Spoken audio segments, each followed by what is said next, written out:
So, hey everyone, it's Lou Martin here. I'm a channel and teacher of consciousness, and I'm with one of my favorite human beings on the whole wide world, my dear friend Ingrid Turner. She's here with us.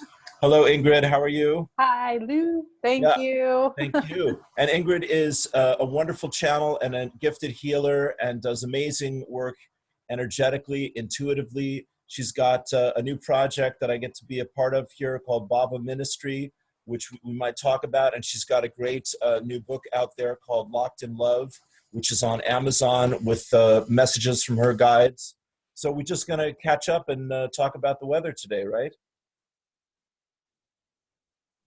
Right? Yes, yes. How are you doing? Did you lose me there for a second? It did a little bit, but we're back. Okay, We're back good. on track. Okay, so what's we have about 30 minutes here to catch up. What would you like to chat about today? We already had a great conversation just before this. I know, just dove right in. You know what? I like what we were talking about earlier. You were using the word activation, and I was giving you this like experience that I had of that word, which was poof.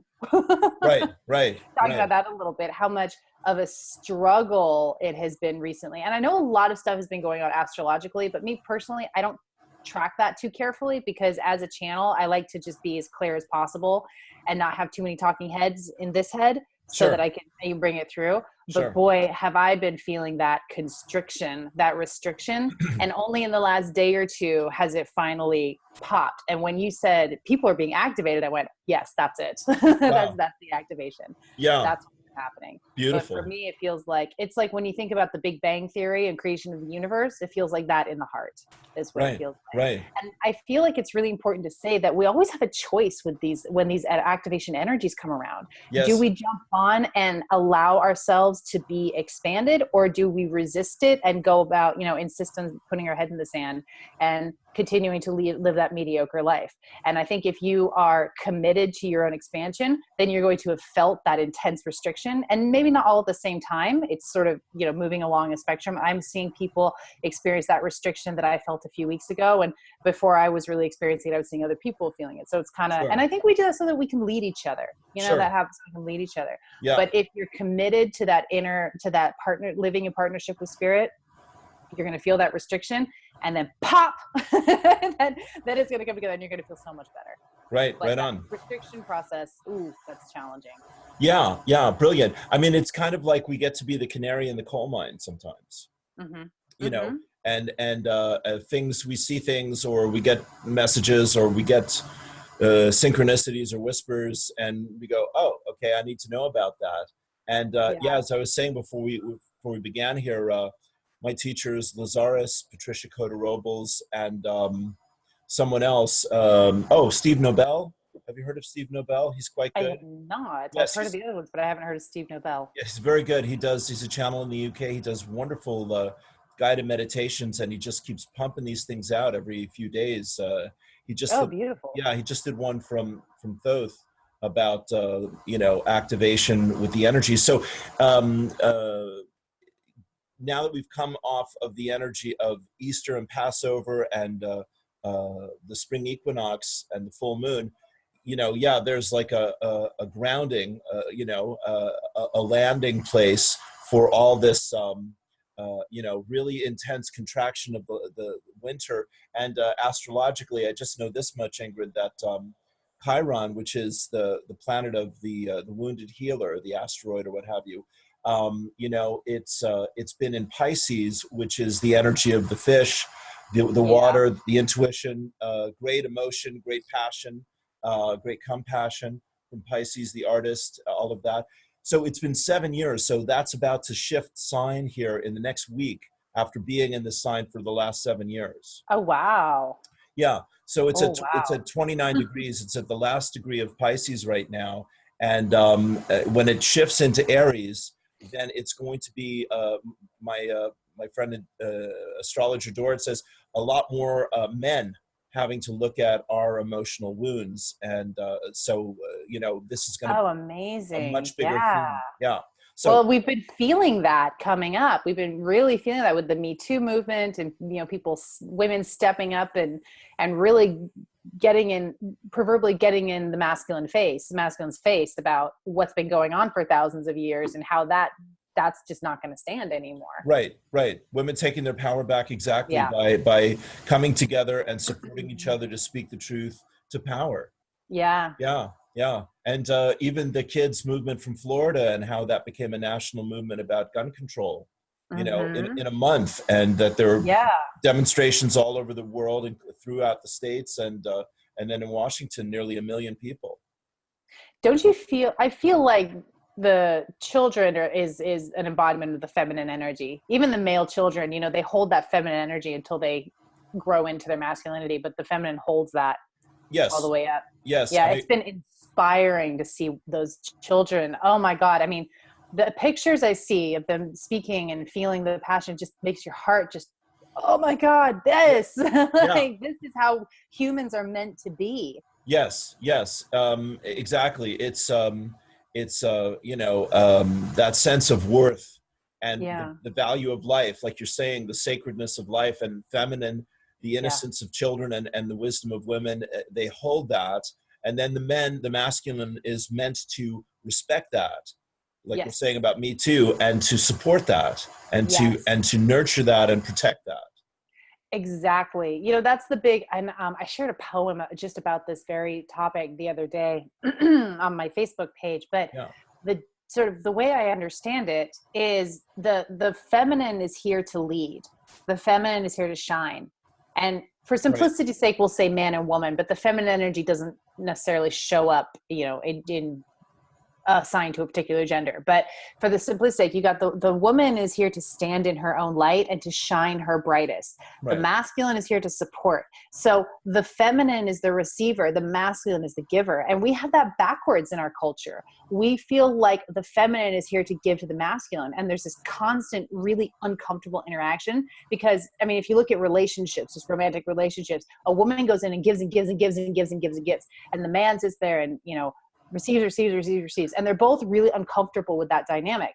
When Sure. you can flip that around and the feminine shows up and shines in her light, she's the leader, and the masculine goes into support, that's when they're both happy. Right. But if the feminine is paying so much attention to the masculine over here and trying to like fix it or take care of it, it doesn't work. And really, you just have to look at the sex act between a man and woman to see that that's true. Like who Sure. gives and who receives. Sure, that's right. Well, that's well said, my friend. Beautifully said. My measure of a happy relationship is you look to see how happy the woman is, because if the man's doing his job right, the woman is happy being with the man. And if the Yes. woman is not happy, no matter how happy the man looks, it's not working. Exactly. Yeah, Exactly. yeah. And like we say, for simplicity's sake, we're saying man and woman, but what we're really talking about is energy here. That's right. That's right. Yes. And so the way my guides put it, Ingrid, so the feminine is the emotion and spirit. And Yes. as you're saying, this is the ascendancy of the divine feminine. And this is the energy of leadership that the women and the children are bringing out into the consciousness, Mm-hmm. which is the divine timing of that, which is wonderful. And then the masculine is the mind and the body, which is fixed and static. And that's Mm-hmm. where the will is. So there's the love in the feminine, the will in the masculine. And yeah, the masculine has the ability to resist or to deny all of that, but it doesn't sustain life. It doesn't sustain love. It doesn't sustain great Yeah. sex. It Yeah. lasts Yeah. Yeah. very, very quickly. Yeah. It ends I, very it, quickly. thinking about kind of putting those two things together that we just talked about, lead with love, follow with will. We're Right. always trying to throw our will out there and make it happen, Sure. and Yeah. that Yeah. when you stop doing that, when you throw your love out there and go in the direction of love and support that with your will, Yeah. that's when you're unstoppable. And that goes for men and women. Yeah. Yeah. That's the feminine and the masculine working in tandem inside of us. Yes, that's brilliant. Yeah, quite agree. I love the difference between, people talk about, like we were talking about your history that you write up in your notes here about Bava, and that you had quite a disciplined childhood, to put it mildly. I love the way you said it. What did you Well, say? Navy SEALs of consciousness. well, thank you. Thank you. Yes, That's thank great. you. Yeah, well, it's really true, isn't it? I mean, you can say Yeah. as much as you like, of course, but you were studying martial arts throughout your childhood, for example. Mm-hmm. you know, Yeah. from the age of 8 to 16 in karate. That's incredible. Yeah. Yeah. And my father was a Vietnam veteran, and he was a very emotionally damaged man. So he stayed home. I don't know how much sense this made, but my emotionally damaged parent, God love him, but he was also very spiritual, but militant in his spirituality. So he stayed home and homeschooled my brothers and I, and my mother went off to work. And Right. every morning we would get up and we'd have meditation time, called it circle Amazing. time. Amazing. And it was amazing, but it was things like you sit in meditation, and he would take a peacock feather and he would tickle your nose and your ears, and you couldn't react. You had to be completely in control, right? And then he would take I remember one point he took a compass needle or a compass, and he put it in front of me, and he said, Ingrid, I was like 8, 9. He said, move the compass with your mind. Right. Like, Right. and so I did. I sat there and I meditated, and I don't know, my eyes were closed. He said I moved the compass. I don't know if I moved the compass needle, Sure. but Sure. it was an intense experience. So Yeah, hun. Well, I bet yeah. you did move the needle, because you see, kids don't know. Kids don't know Kids don't know they what they can't. can't do it. Exactly. I mean, how much of our learning is unlearning? You know, Exactly. Yeah. it's brilliant. But so you have that tremendous discipline in your life that you draw on and you bring into your spiritual practice. Can you talk a little bit about your relationship to, because what I was relating to in the feminine masculine part of our chat here is that discipline is the masculine and devotion is the feminine. Oh, yes, beautiful. Well, I'm here. So I had my astrology chart read a number of times by some really talented astrologers, and one astrologer, his name is Alan Schaub. He's amazing. He's in the local area where I am, but he's a guy. He will look at your chart, and it's just like you can see all the. If you're in tune like us, you can see all the information swirling around his head, and he'll just pull, and he channels. He doesn't really call it that, but he absolutely does. So he was looking at my chart, and so. I mean, I don't know if you noticed this or not, but I'm super masculine. Like I have a lot of masculine energy. Yes, dear. Yes, I perceived a little of that. A Yeah. little bit, right? So that's where I'm really comfortable. And gee, I wonder why, looking at how Sure. I grew up. Sure. But Yes. everything in my chart moves from masculine to the feminine, masculine to support the feminine. So, and what I got the other day was I wrote it down because I got this really interesting message from Spirit that said, you are masculine wearing the feminine costume. So I'm here doing feminine work, but supporting it. And kind of like what we were talking, supporting it with my masculine energy. Because Sure. intuition, channeling, that's receiving. Yeah. That's not projecting. Right. That's receiving. Right. But it's interesting because we were talking about earlier how the masculine is here to support the feminine. I just got that that's what's going on at its best Sure. inside of me with my work. So that's really cool. Okay. Ding, ding, ding. Great. Like, Great. Yeah. but so that's how it shows up for me is I when I put myself, by the time I'm out here, I'm in my feminine in receiving, and it's supported by that masculine, like you Right. said, discipline energy. Right. But I also find that if I don't do my spiritual devotional practice, I don't function well. I have to meditate. I have to ground. I have to do all of these things, get into devotion. I have to really be disciplined about my devotion, or Yeah. it doesn't go well for me. Yes, dear. No, I completely relate. But let me tell you, see, my dad left when I was 13, and then I grew up with, in high school and all of that, with 2 younger sisters. So I was the eldest, and my mom. So Mm-hmm. it was me and all these women. Mm-hmm. Right. So I'm been very comfortable with the whole feminine energy, and of course I mean I have a kind of opposite experience, which is I had all this freedom growing up. Really, Uh-huh. uh, Yeah. I was born in Chicago, grew up outside of New York, and then we moved to Los Angeles, and so that was my childhood until I was about 18 or so. And the like your major influence in childhood was discipline and your dad's energy about all of that with spiritual, and mine was the Beatles, their Mm-hmm. music, their energy, their consciousness, their openness, their tolerance, their courage, their vision, just swam through it for the first 18 years of my life. So, Mm. it's interesting, isn't it, how we get these influences? And I love how you and I have come together with, you have this incredible feminine foundation as a man in this body, and I've got this incredible masculine foundation as a woman in this body. And this is exactly what we mean by we're talking about energy, we're not talking about gender. Right, I think right. that's beautiful. I do too. It's almost like there's a higher power at work. Yeah. Weird. I've heard about this. Yeah, it's true. It's true. And you see, just to take it, I love that. I quite agree with you. To take it the next step, like you're creating the structure of the Baba spiritual ministry, and you're doing your readings with people, and you've got your book happening and all of that. So you're really good at structure and form, you Yeah. know? I Okay. can do structure and systems. That's Right. my Right. gift. Right. Right. And see, I get a little wiggly about that sometimes. So I Oh, have, yeah, you yeah, know, I need somebody to hold my hand sometimes and say, now, come on, Lou, you can do this, you know? yeah. Let's keep it going here. But definitely, you know, where we really most deeply connect, I think, on is, you know, that we've both had many experiences in the mystic and opening the Yes. spirit very deeply. Yes. Yeah. So, you know, so the structure of a discipline or devotion gives us then the vessel, right, Hmm. to receive and to experience, to trust and to be open, Yes. right? Yeah, it does. What I try and tell people is, so one thing I'm not interested in is being anybody's guru or teacher. And as I work with people in my Bava mission and people going through the ministry, I keep reminding them, I'm like, it ain't me, babe. You know, it's spirit coming in. But Right. what I can do, my human experience can help people provide enough structure Yeah. to create that vessel, Yeah. but don't take my structure, create Right. your own. Here are some Exactly. tools that I've used. Now play Yeah. with it, Right. create your own. I think Right. that's an important Sure.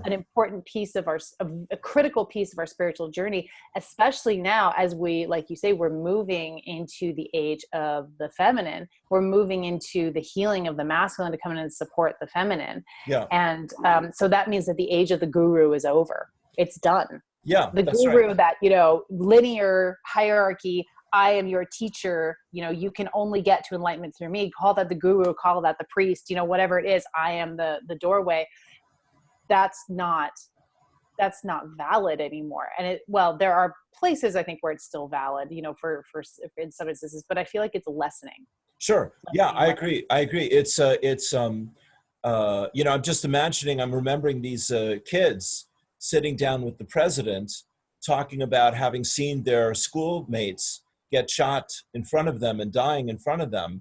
And Mm. the incredible, you know, drama of that and tragedy of that, but also, like we said, just, you know, this huge political wave of activism and, you know, speaking truth to power and asking Mm-hmm. for a safe world and demanding a safe world and demanding responsible government and all of that.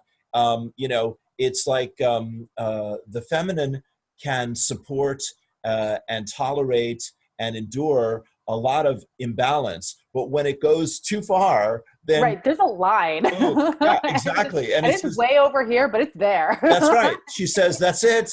That's it. I can't do this any longer. You've gone too far. Yeah. So Yeah. that's the wisdom that we're all finding the willingness to bring out into our lives. And I feel like, you know, wisdom is really like the most powerful currency on the planet, you know, Agreed. right? And to me, wisdom is, from my guides, is living in integrity with our oneness, Mm-hmm. you know, which is a great challenge for everyone, you know, Mm-hmm. because like you're saying, we've all come from this very, men and women have come from this very masculine ego of Yes. making things happen and competing and comparing and proving and, you know, earning and all of that. And whereas the mystic, you know, is music and poetry and making love and, you know, all these Mm-hmm. beautiful things, Mm-hmm. truth and justice and peace, etc. But it doesn't, you know, there are these two worldviews that are struggling for clarity Well, here. it's interesting because the human experience requires both of those things. Right.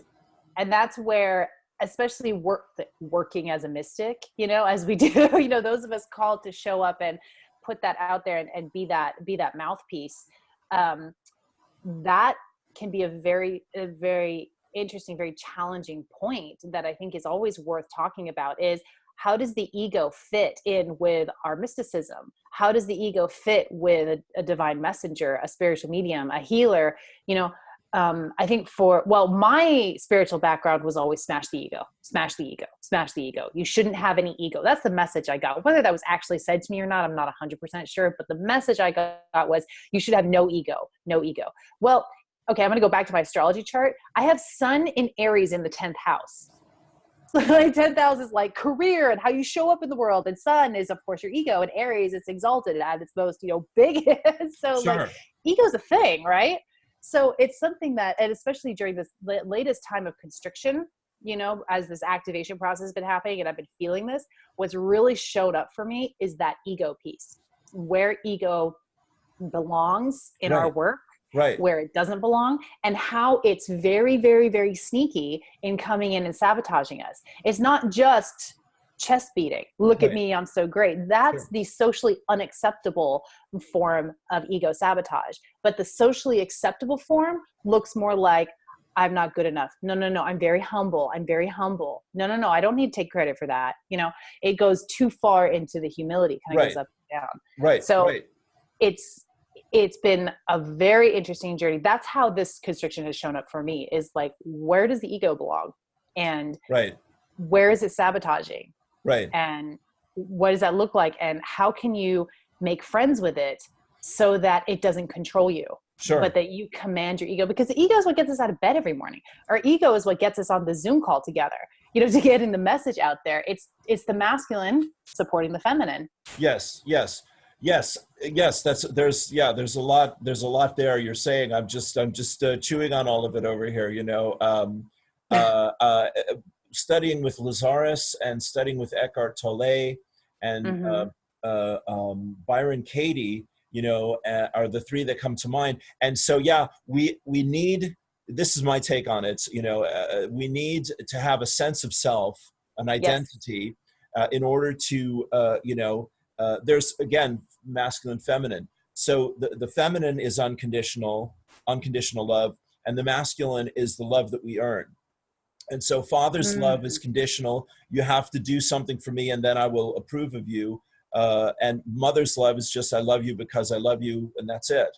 So again, you're right. Somewhere in all of that, I mean, what I feel is, Lee Harris did a workshop. I've not seen it, but just the theme of it, it was called Empaths and Narcissists.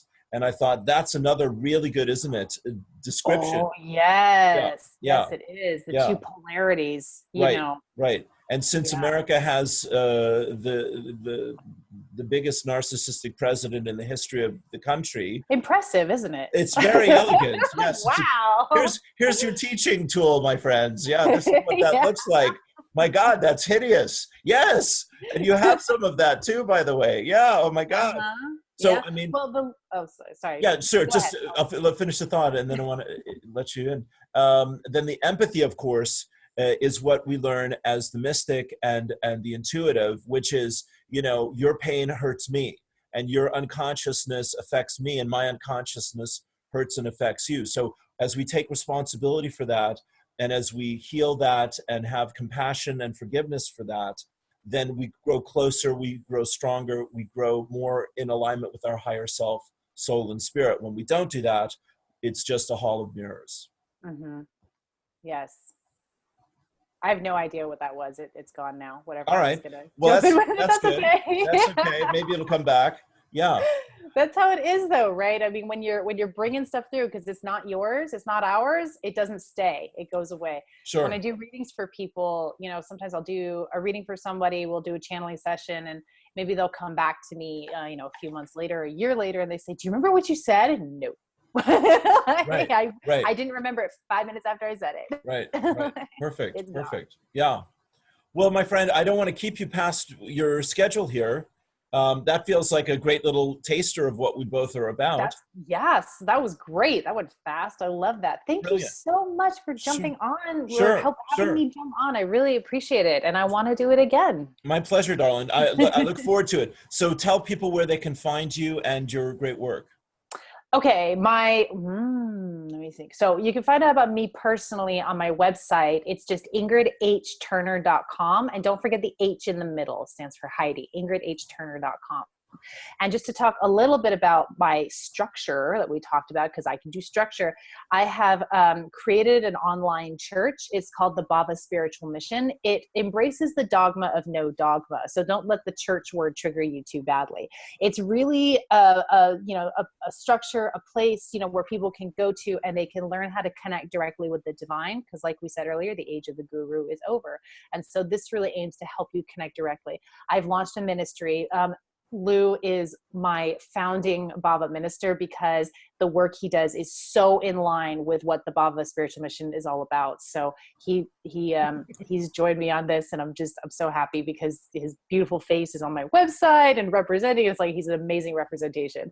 And then so the website is bavamission.org, and it's BHAVA, bavamission.org, if you want to check that out and see what that structure is all about. Tell people what bhava means. Oh, bhava is Sanskrit for love without object. So it's that feeling of love without having to put it on anything or anyone.